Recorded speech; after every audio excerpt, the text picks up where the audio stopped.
All right. Hello, everybody. Thanks for joining us today for another Gamry webinar.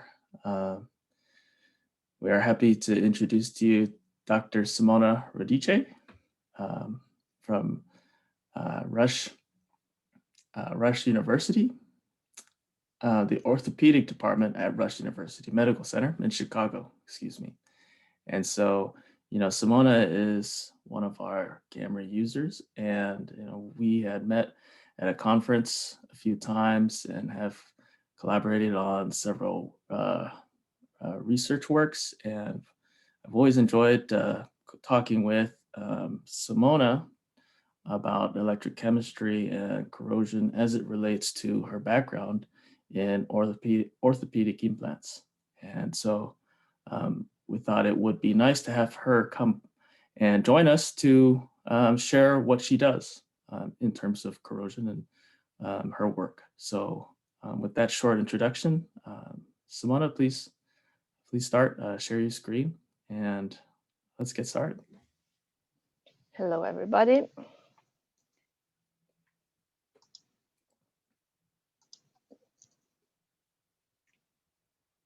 I am about to share my screen.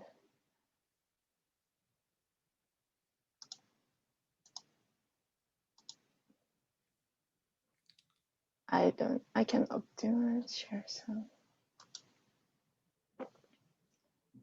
So now is the question, can you see my screen and can you hear me well? Yes, you just need to go into presentation mode. Yes, right. Mm-hmm. Yeah.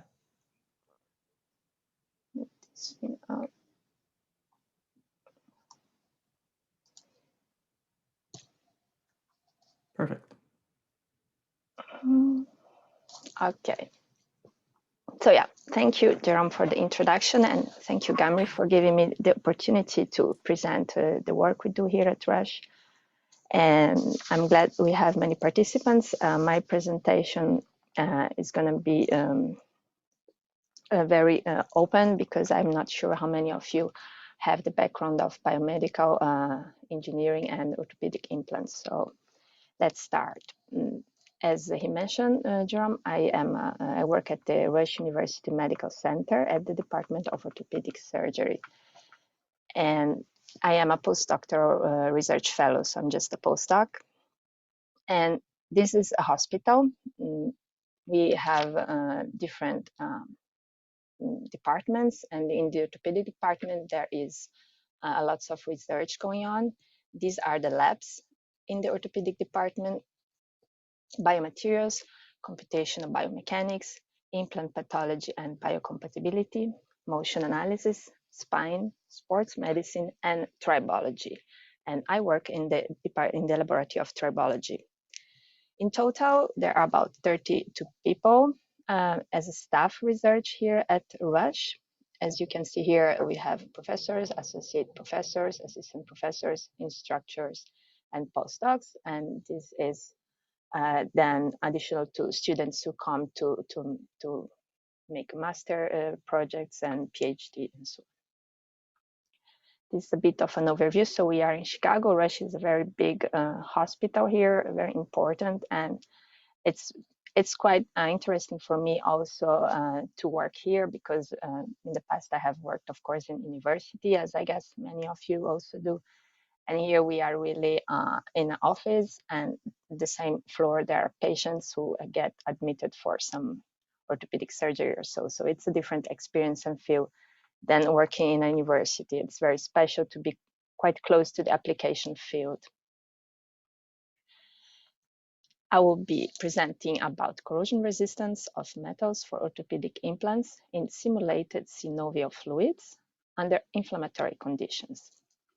So maybe we can agree that you could interrupt me if I say something that is not clear, so I can repeat it if you get kind of stuck with something and you'd like to clarify. But otherwise, if you have questions that are curiosity questions or extra, you can maybe put in the chat and we can expand the topic later. I don't have that much of slides to present, so I think we'll have good time later for questions and answers and discussion.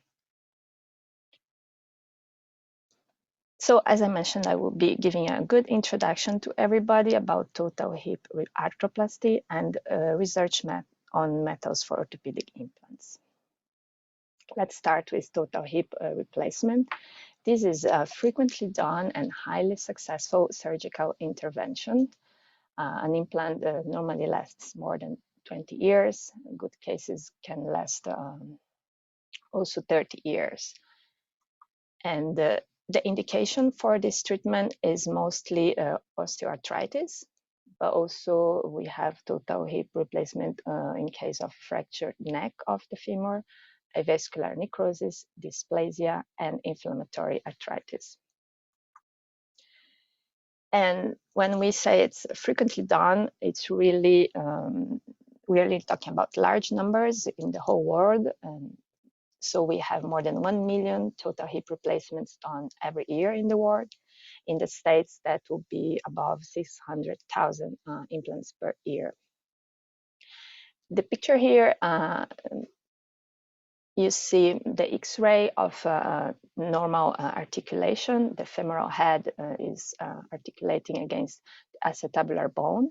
But as you see here, there is not spacing in between. The cartilage is consumed, so that's a case of osteoarthritis.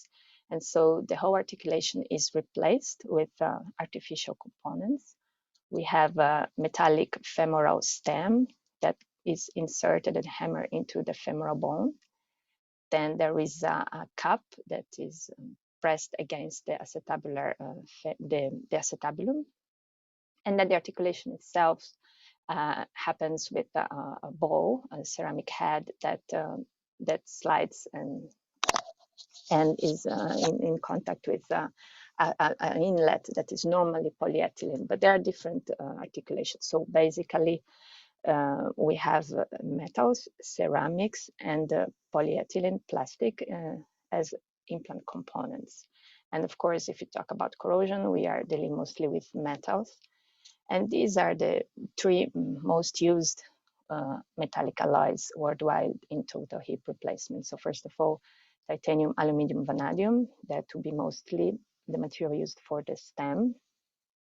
Then we have cobalt-chromium alloys that are used mostly for the articulating parts, so as a bow, for example, because this is, of course, the cobalt-chromium alloy is much more wear resistant than the titanium, so it can hold the articulating interface. And then I also put down the steel, wrought high nitrogen stainless steel.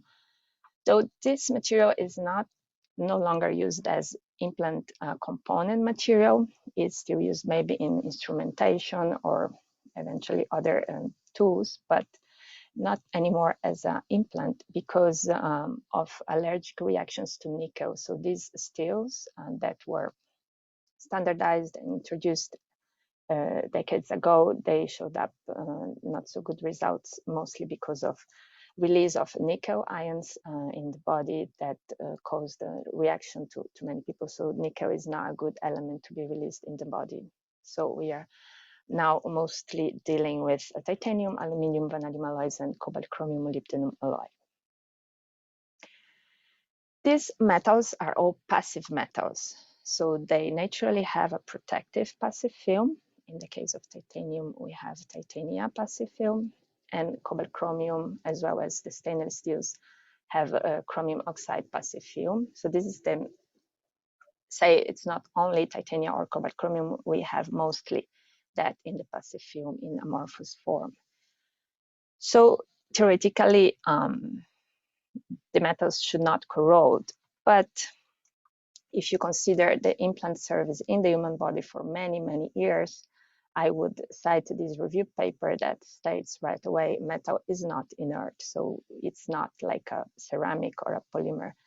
It does release metal ions in the long term, and this may not be problematic at all. So the human body can tolerate a good deal of metal ions, but in acute cases, as we will see later, this can create problems.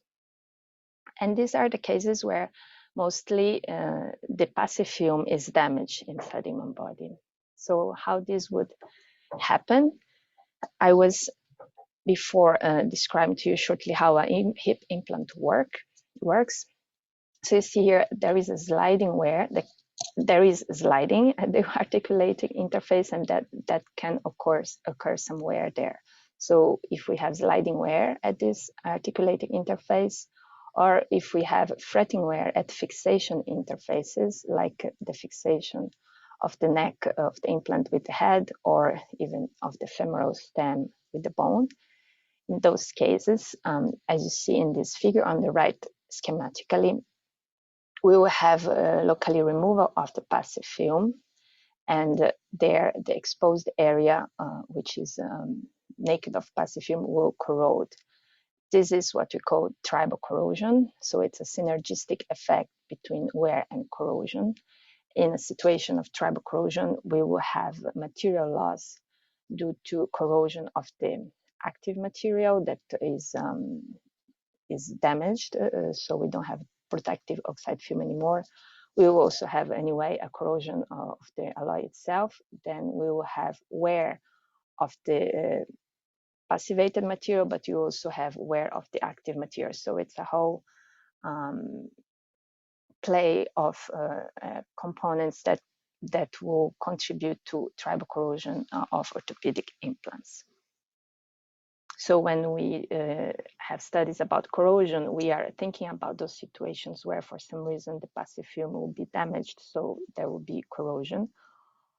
Or also we are also thinking in this case of the corrosive action of the environment that becomes more aggressive. For example, as I will be talking about inflammatory conditions, there could be conditions where really the local condition of the electrolyte is very aggressive. So there is anyway corrosion through the passive film. These are some examples of clinical problems related to implant corrosion. So on the left, there is an X-ray indicating aseptic loosening. That means implant, the femoral component, is not anymore attached to the bone. The bone is resorbing, it's kind of drawing back. It's called osteolysis. And when this happens normally because of wear particles and ions that get released. So the bone tries to cope with that. In simple words, there is some reaction of the bone occurring to these foreign bodies that will cause osteolysis, and the implant will then start getting loose. And this all can occur without microscopic infection, so that's called aseptic. It's really a local phenomenon that destabilizes the implant. There are also cases which are well documented in literature, so this is a big issue, adverse local tissue reactions. So that means that due to this corrosion, products or debris, as you can see, this is a picture from a paper where it's showing the implant during the revision, during the replacement, where the white arrow shows some corrosion in the interface between the stem and the neck. And there is an asterisk if you see on the fatty tissue that shows we don't have vascularization any longer of this tissue. So there is some reaction that is occurring, and these are also called pseudotumors. So this causes an implant failure and needs to be revised. Otherwise, also sometimes we have severe allergic reactions. On the right, you see a picture of a knee so this is a case of a total knee implant where the debris caused a reaction to the skin level and it's getting worse. And sometimes patients need to replace the implant, so to have another surgery to take the implant away and put a new one, because they have really allergic reactions, also systemic, like in the skin or even sometimes far away from the implant. So that's how these implant corrosion products travel in the body and cause problems. So when I say these are clinical problems, let's have a look here. These are numbers from American Joint Replacement Registry and show the percentage of hip revisions. The plot on the left shows here that we can go up to 20% of revision due to different diagnoses.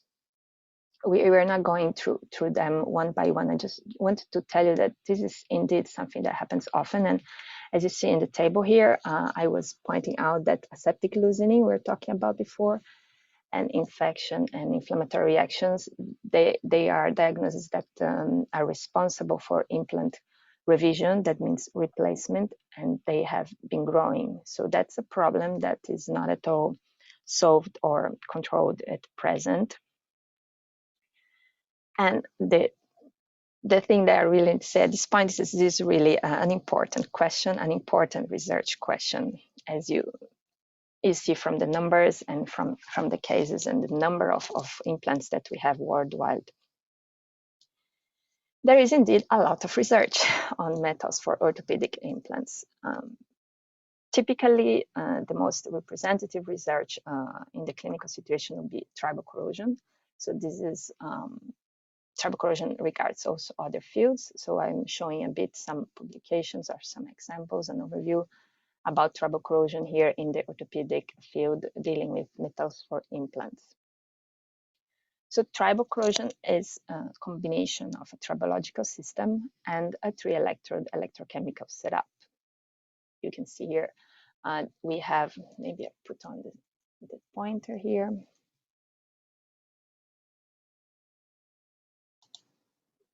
There is a counterbody, this red bowl that will be typically ceramic, and the sample will be our metal for the implant.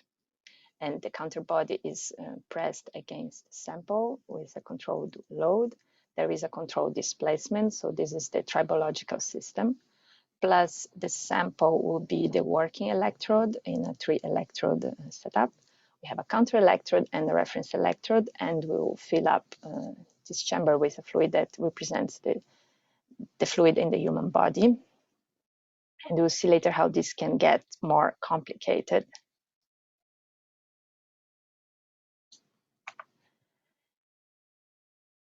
The 3-electrode setup allows open circuit measurements. So this is because in vivo we don't have any applied potential. So this is what we will see in vivo when we apply a load and have tribal corrosion. The open circuit potential will go down, and will eventually bring the alloy to a more active region of corrosion. Otherwise, we can also do tests on a potential dynamic or a potential static mode. And in these tests, we can keep the alloy on a certain potential, like we can choose passive domain or transpassive, or see the potential we want to focus. Even sometimes the cathodic potential is meaningful for some tests, and measure the current if we have information about the current. But also at this configuration, which is very common and used in our field, is to run an electrochemical impedance spectroscopy and represent the system with equivalent electric circuit, as I guess maybe most of you are familiar with. This slide is a bit overview about a table that is presented on a review paper about tribal corrosion of implants. So the table will tell you about the reference, of course, the citation, the material, the counterpart used, the motion, contact, geometry, the solution used, the load, average speed, and electrochemical control. And this is just a fraction of the paper's reviews, but just to give you an idea, normally the counterpart would be an inert material, an aluminum ball. Like in the human body, we have these ceramic heads that are sliding against a metal cup, for example. And the geometry contact can be ball on plate, or sometimes, I mean, we have really simplifications to just investigate the material. And for the solutions, there are typically the most simple solutions, like a simple saline solution, or like a physiological saline solution of phosphate buffered saline solution, or we get more close to the in vivo situation, to the clinical situation, when we add also proteins, like in this case, bovine serum albumin and so on. So some people, including our lab, also used cell culture medium to simulate the fluid environment in the body.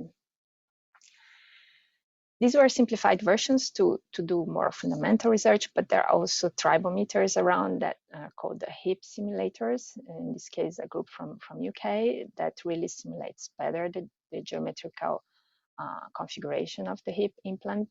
And you can see here that was metal on metal, so the working electrode would be the whole piece of the cup and the metallic ball. Then we have a reference electrode, a counter electrode, and the whole where configuration will run.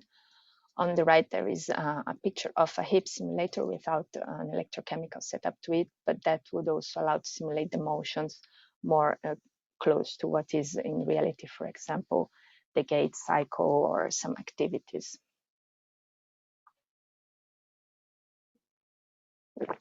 Recently, there have been efforts to fill the gap between engineering and biological research methods. In fact, with the problematic of release of implant ions and particles, there is a lot of research, of course, about that only. Like there are cell cultures where where the research consists of adding to the cell culture concentration of toxic ions or debris and see what is the reaction of the cells. And that was one side of one branch that is really also very needed in this field. On the other side, there is the biotribological thing that I was talking about. So recently, there have been some efforts to fill this gap. What do I mean with that? To understand maybe better here, we would like to, I mean, it has been done to insert a tribal corrosion setup, like you see here, the load, the motion, a pin against a metallic sample, which is the working electrode. And this is inside a CO2 incubator, that is the chamber used for cell culture. And in the chamber, you would also use cell culture medium and cultivate cells. So you culture cells on the working electrode, for example. And then you can see directly the reaction of cells to the corrosion and wear debris while this is happening. So you would typically run after the test some analysis on the cells, viability, or other kind of analysis. So this is an example of cells that are cultured on the metal while doing a tribal corrosion test. There have been also approaches to investigate only the effect of the debris. So the potential we apply to the metal would not have an influence in this case, that cells near the metal. At Rush here, we have also done research on that. We had a R21 grant, and finally, there was a review paper published. We did about in vitro studies on cells and tissues in tribal corrosion processes. So that's an overview about all the research that has been done on this effort of combining engineering and biological research methods. So if you're interested, I mean, any citation I have here, if you're interested, you can just ask me. I will just quickly send you the PDF without you needing to search for it if you want. Finally, to introduce also the work I'm talking about later, there has been done research on alternative metals for orthopedic implants. So we saw there is the cobalt chromium, the titanium, they show problems. So there is a generation of materials called the nickel-free austenitic high nitrogen steels. So it's kind of the comeback of the steel alloys without nickel and with high nitrogen. These alloys have found a way in the biomedical applications, and these are some publications about it. They are used already as coronary stents. So there is a lot of research to show that these steels are biocompatible. They are good tolerated by the human body. They don't cause coagulation of the blood, etc. In particular, these two last publications are approaching the application of this steel for orthopedic implants. And there is also an animal test showing that these austenitic high nitrogen steels would be comparable to titanium in terms of biocompatibility.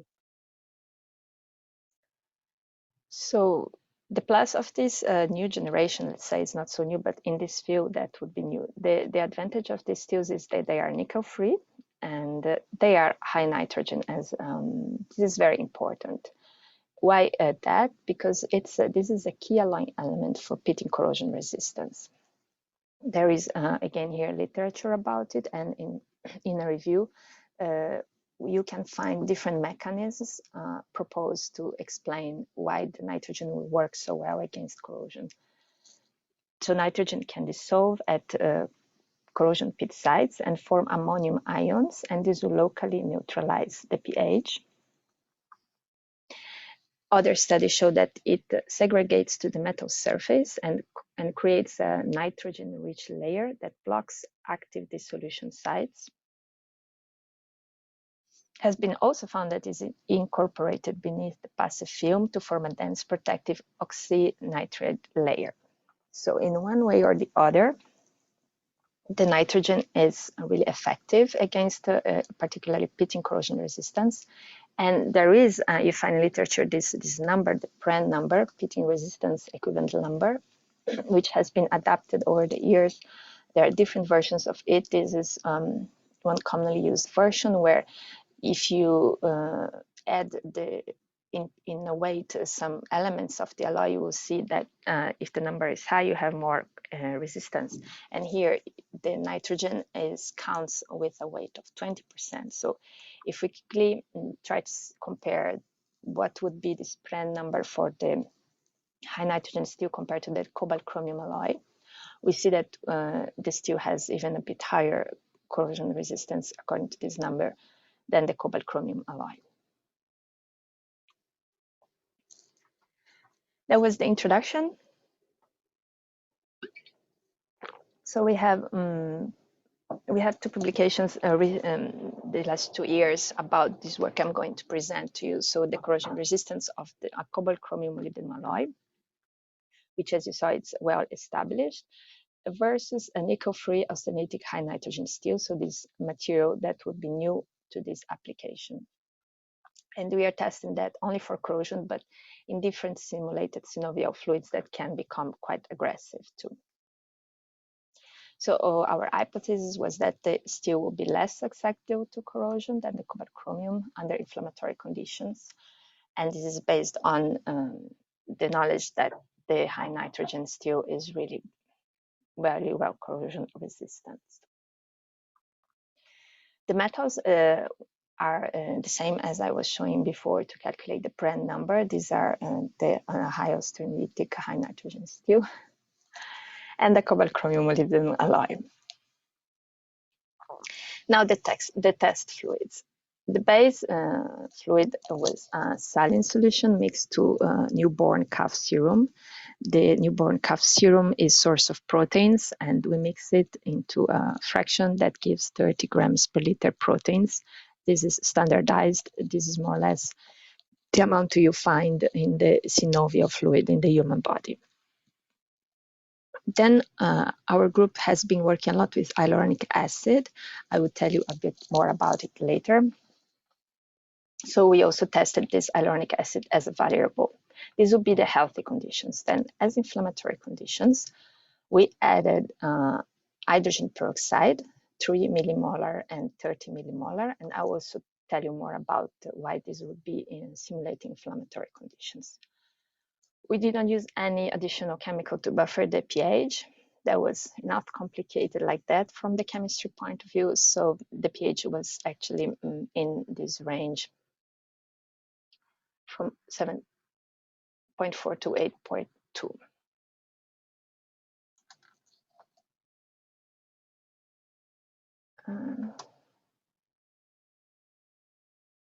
Just a second. Yeah.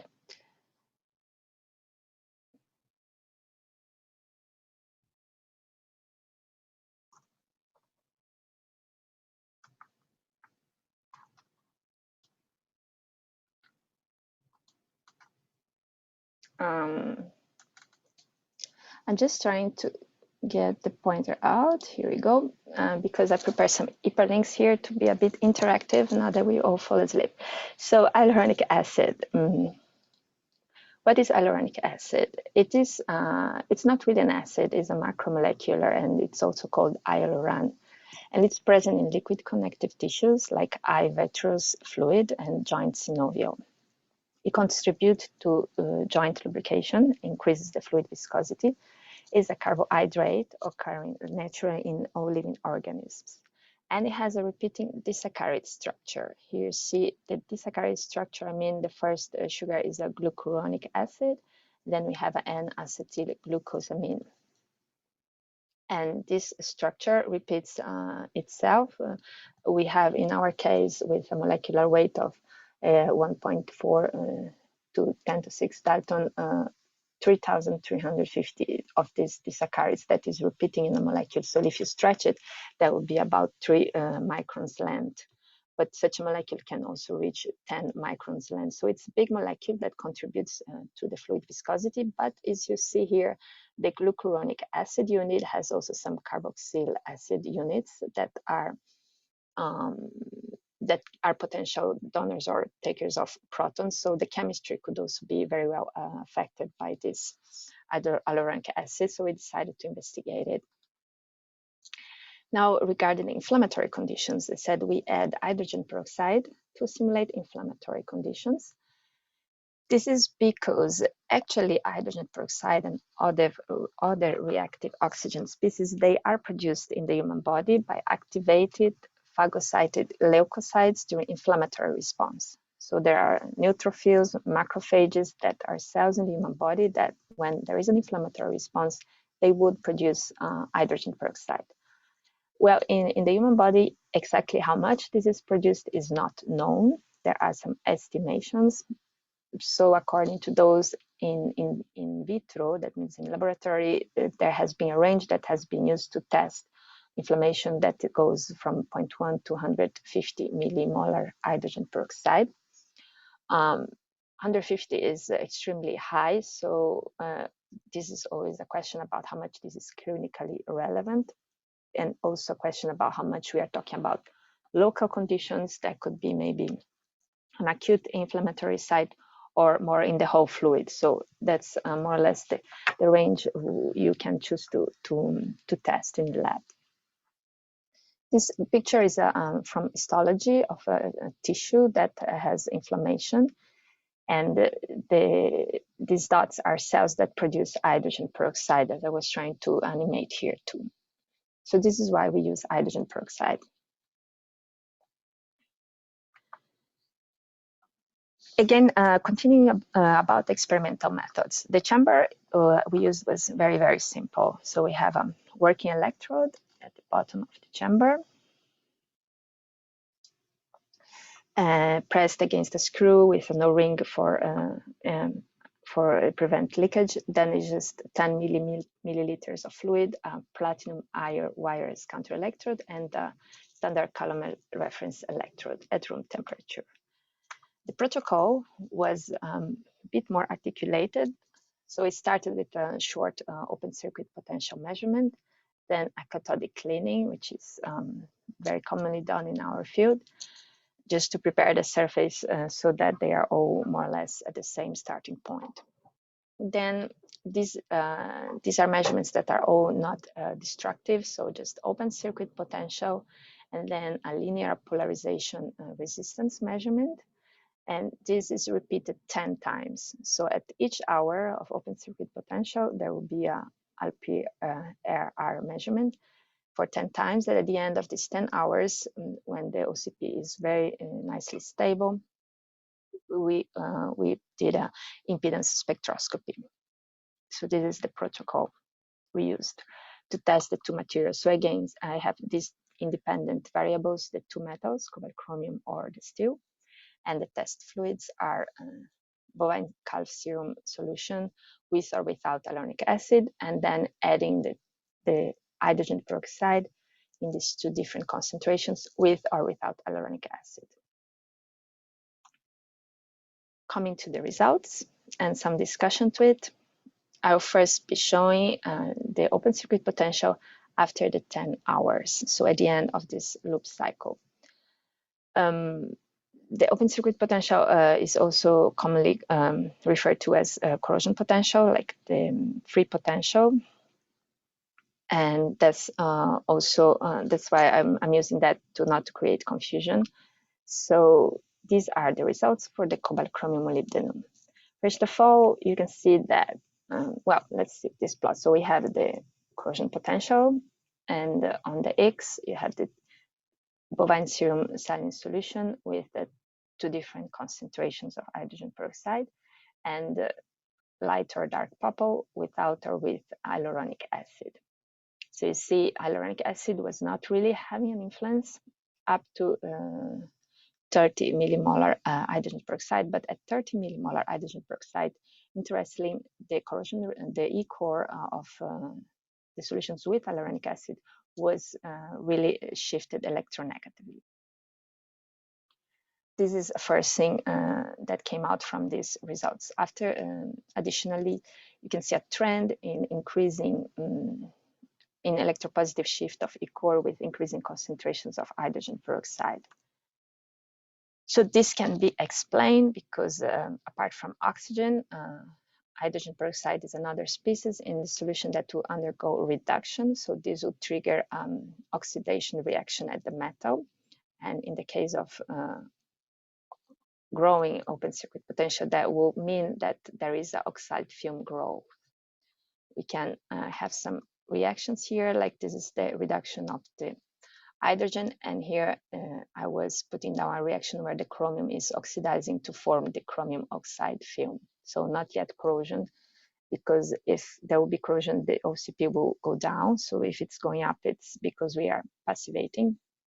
But that does not yet mean that the alloy is getting more corrosion resistance, because we don't know at this point anything about how this newly formed oxide film will behave, if it's dense, if it's compact, if it's well protective. We just know it's growing. So here now for the austenitic high nitrogen steel, we have no influence of hyaluronic acid on the E-core, not even at 30 millimolar H2O2. And we have again an increasing, at the increasing concentrations of hydrogen peroxide, an electropositive shift of E-core. So we can say for this explanation of this increase of E-core the same as we saw before. So there is apparently an oxide film growth here. Here are the 2 plots just side by side, so the values are not that much different. The scale is the same. Maybe you can see there is a bit more of reaction to hydrogen peroxide in the case of the steel. So that was the E-core. Let's see how is the polarization resistance. So again, I'm showing just the last value after the 10 iterations. For the cobalt chromium molybdenum, these are the results for polarization resistance this time. Otherwise, we have again the 3 different groups with or without AJ. Without AJ is the light blue, and with AJ is the dark blue. And what we see is that that case where we had the electronegative drop of E-core corresponds to a significant decrease in RP, in polarization resistance. And generally, increasing concentrations of hydrogen peroxide show a decreasing trend for a polarization resistance. What happens here exactly, which interactions occur between hydrogen peroxide and hyaluronic acid and the cobalt chromium molybdenum? These are not clear yet, so there are some speculations. We have some explanation that we published, but now we are revising it. It could not be true, so we are now investigating that with surface pH, with microelectrodes that can measure the surface pH.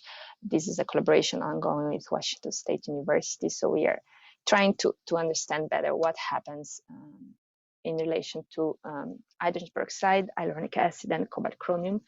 This could be an important question because in vivo we do have hyaluronic acid. So if we have inflammation, if the cobalt chromium molybdenum gets compromised as corrosion resistance, that could be a problem. So it's why it's an important topic for understand what's going on here. But unfortunately, I cannot give you now the explanation for that yet.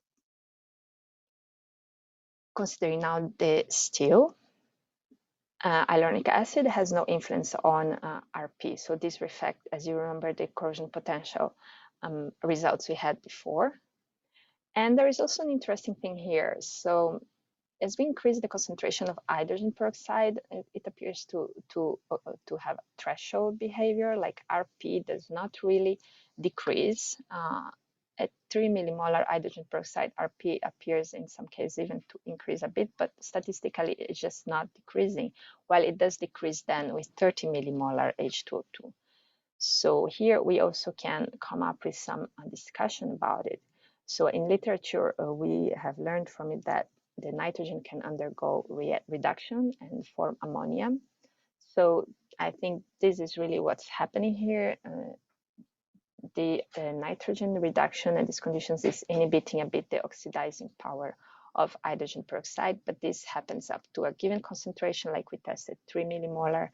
We should then get more values to see exactly what is the threshold, but above that 30 millimolar, this mechanism is not holding anymore to keep the polarization resistance high. So again, now I'm showing you the two plots side by side, but be careful because here I do not have the same scale. If I put the two plots at the same epsilon scale, you see that the cobalt chromium is really having a lower polarization resistance than the steel, and this is in all tested conditions. So this is one of the main results of the study too. I don't have the time, but anyway, I keep going. I'm not going to detail about the electrochemical impedance spectroscopy results. We have the values and we had the plots here, as you see. Let's just show it. These are the plots of the Nyquist. These are the Nyquist plots for the two alloys, representative ones for all the 6 different fluids. So the Nyquist is nice because you can see right away about corrosion resistance, and it's clear here that the steel is showing higher diameters, higher circles, bigger circles, so higher corrosion resistance. And it's also clear here as the color goes from gray to pink to purple that the resistance is decreasing with hydrogen peroxide. So in general, I can anticipate that the impedance results were confirming what we just saw now. These are the circuits we use to feed the two alloys. The one used for cobalt chromium molybdenum alloy has this CPE that bypasses the other one, like it's in parallel. This is a circuit that you use when we have a porosity oxide film, and that was what gave a better fit, and that shows the state of the cobalt chromium oxide passive film, while the passive film of the steel did not really give a good fit with that circuit. It gave a better fit with this one where you have really 2 separate layers. So this also talks a bit about the nature of the two different natures of the passive films with nitrogen or not. This is a table with the parameters for cobalt chromium. If we want to see if they agree with the polarization resistance, we consider here the charge transfer resistance component. And in particularly, what I was pointing out as a main result is that with 30 millimolar H2O2, the resistance with AJ really dropped. Also here, while also you can have a blick about the numbers here. When I change the slide and we see the parameters for the steel, you see that we have really higher resistance of the charge transfer, and we do not have really a difference with or without AJ at 30 millimolar H2O2.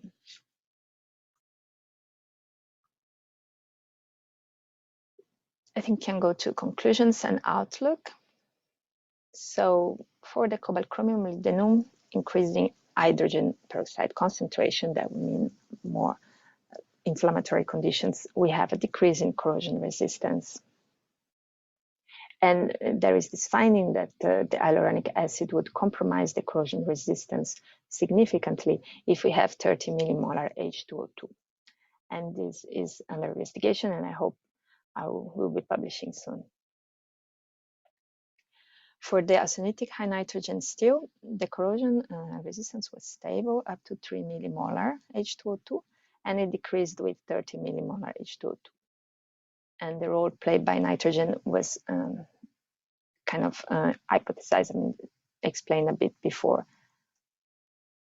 Comparing the two alloys, the corrosion resistance of the cobalt chromium was lower than the one, inferior than the one of the steel, and this confirms our hypothesis. So these are preliminary studies that aim to introduce this steel also in orthopedic implant field. We still have a lot of work, so we could really investigate better the hydrogen peroxide concentration range. First, to get really closer to what we will find in vivo, because there is no point in putting a higher concentration of hydrogen peroxide that may go into Fenton reactions that do not really happen in vivo. When I say in vivo, means in the human body. We could jump in the investigations that are ongoing to understand the mechanism behind the beneficial role played in by the nitrogen in our conditions that are body-like conditions. Also, as you notice, our tests were done with non-destructive techniques, so it could be worthwhile continue that with analysis of corrosion and repassivation rates by destructive techniques. I'm also having a paper under revision about turbocorrosion of these two materials together. And then surface analysis we could not do here at Rush, like XPS, for example, would be interesting for understanding what is the oxide film chemical and physical properties. Again, like we saw, by adding hydrogen peroxide, we do change the oxide film. It gets apparently more porous and less protective, but it would be really good to have a better idea about how this hydrogen peroxide and the hyaluronic acid influences the properties of the oxide film. So I have a list of people to acknowledge. I underlined my supervisor, Professor Marcus Wimmer from Rush. Otherwise, colleagues that came to Rush to help, colleagues from people from Gamry. And well, that's it. Thank you for your attention. This is my email address here. And that was it. I have supplementary materials say in case there are questions, but I would like to hear from you if you have some topic you'd like to go deep into. Sure. So I have a couple of questions. But first, thank you for that talk. That's a very enlightening talk and very interesting. We had our first question. Let me see here. What is the range of micromotion in a real implant vis-a-vis tribocorrosion tests?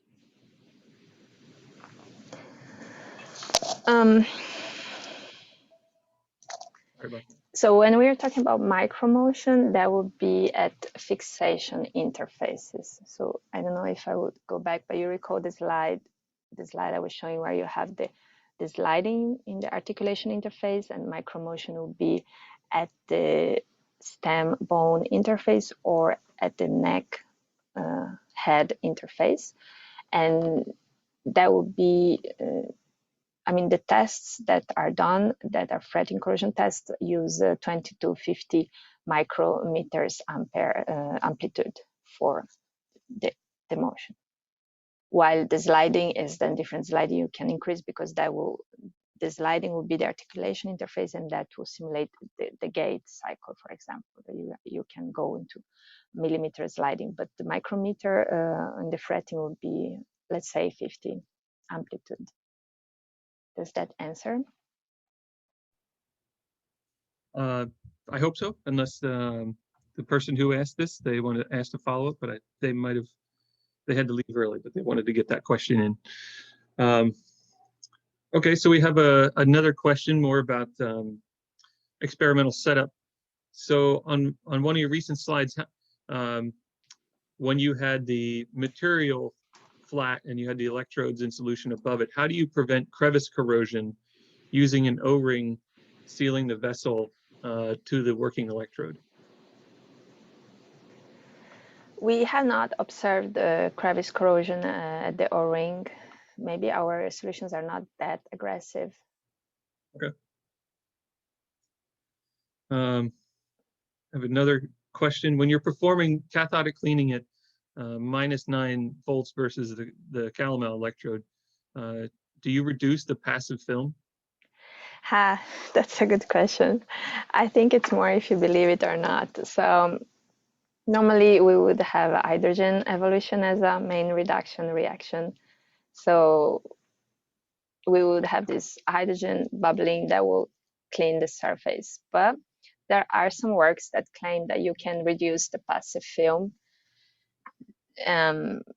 There is a paper that was having a cathodic cleaning, say a cathodic treatment of -1 volt per 30 minutes, and then investigating repassivation phenomena. So they were claiming that they removed the oxide film. I had another paper and colleagues that say, no, you cannot really remove. So it's not clear. I don't know. In our case, I don't think so. For 10 minutes, I don't think so. I also recently was doing anodization on titanium to grow. That was for a student. We were growing oxide film that was becoming, then giving the surface a yellow color. You know, with titanium, you can do color anodization. And then I say, let's try to have a strong cathodic cleaning and see if the color goes away. But it didn't. So I'm not sure we can remove the oxide film, reduce it by cathodic cleaning. Okay. Thank you. There's a couple other here, but I'm going to try to put them together in a single question. Does anybody else have any questions, Jerome or Andrew or David? Did you guys pick up any? I didn't pick up any, Chris, but I did have just a more general question about the hyaluronic acid. Simona, I was wondering if you could just kind of speak a little bit more about how that's, if that's found in the joint, in the hip joint, at what concentrations, and if there's any kind of, I don't know, because this is not my background, but any disease states related to the lack of hyaluronic acid, or because it seemed to play a very big role in your results. So without any artificial implant, the hyaluronic acid is there because it is produced by the synovial membrane. So a normal articulation will have a normal cartilage and synovial membrane, and will have hyaluronic acid.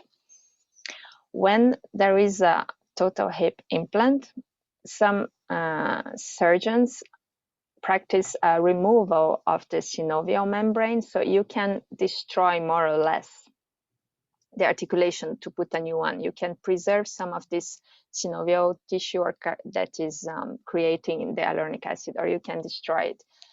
And there are there is some research about how much hyaluronic acid you would have after a surgery, and the concentration was a bit lower than what we use, so you can go from like 0.05 grams per liter to 1.5, but there will still be production of hyaluronic acid even with the metal implant in. That's another project that I would find very interesting to pursue clinically, to really measure systematically how much hyaluronic acid you would have after a total hip implants, controlling how much of the synovial membrane you would remove.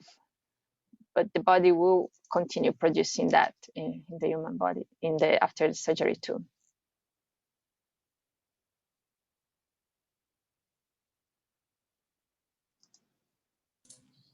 Thank you. That was great. Okay.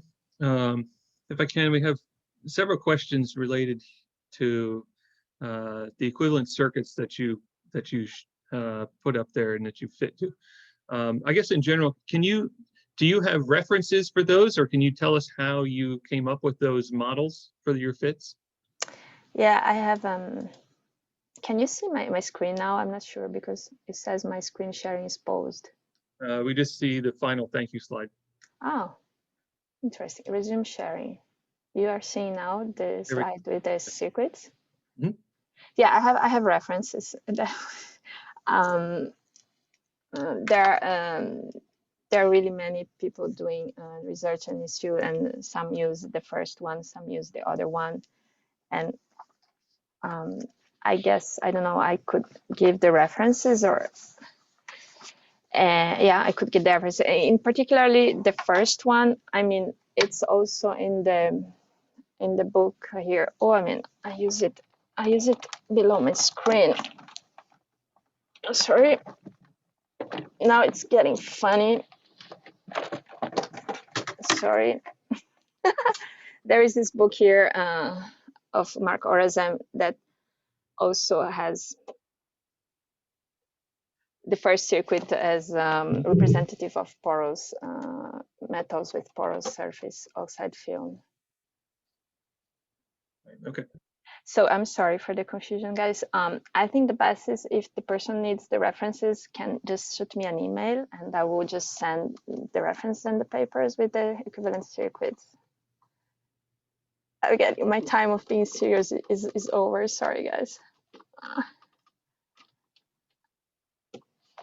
Okay, let's continue. Okay. Let's see. So, okay, this, let me see if I can put these two together. Why did you specifically choose 3 or 30 millimolar hydrogen peroxide to represent an inflammatory condition? And did you consider acidifying the electrolyte at all to also simulate an inflammatory condition? So 3 and 30 were more or less arbitrary numbers from the range that we have in literature. The 3 millimolar has a bit of more of a background that could relate to the concentration of hyaluronic acid.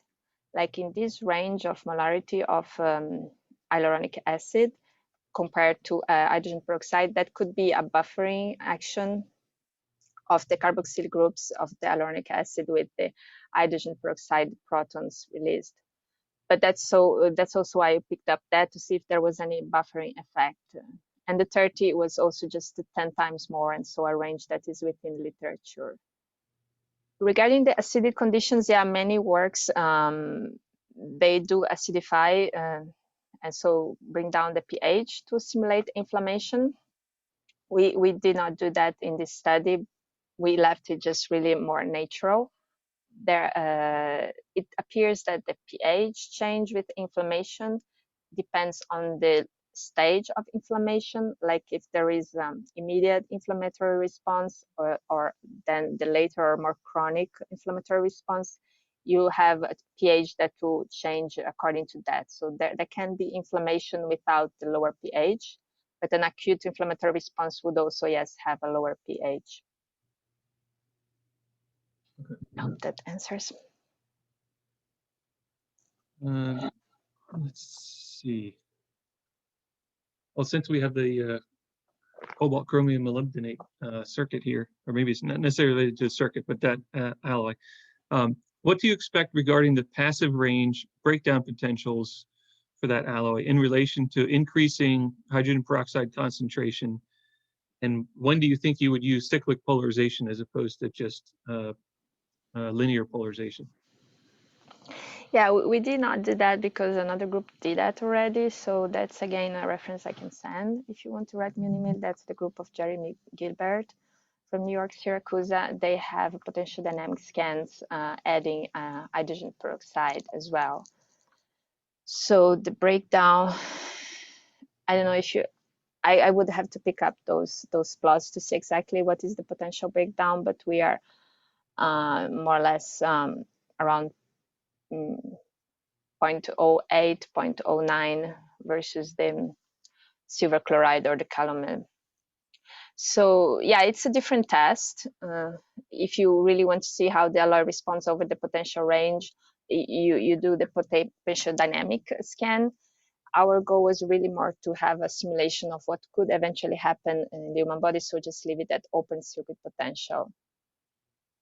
Yeah, I guess it's also tricky when you increase the potential and you have more species that to control what is really getting anodized. So your current measurement will be the alloy that is oxidizing or other reagents in the solution that will also maybe contribute to the current response. So that's also quite tricky to understand. But for comparative purposes, we could do that too.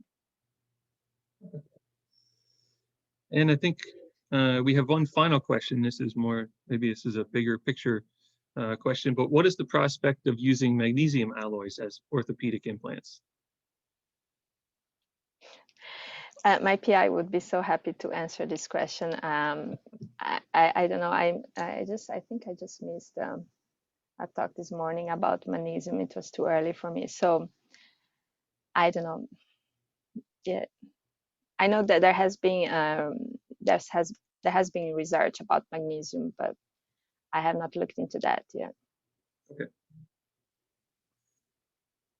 Okay. I mean, that's all the questions that we have here. So, well, I guess then I just want to thank you again. This was a very enlightening talk, and it's great. And thank you, everybody, for attending. We'll send out an email tomorrow morning with a link to the recording so you can watch it again or share with colleagues. But till then, everybody have a good day. Thank you very much. Thank you.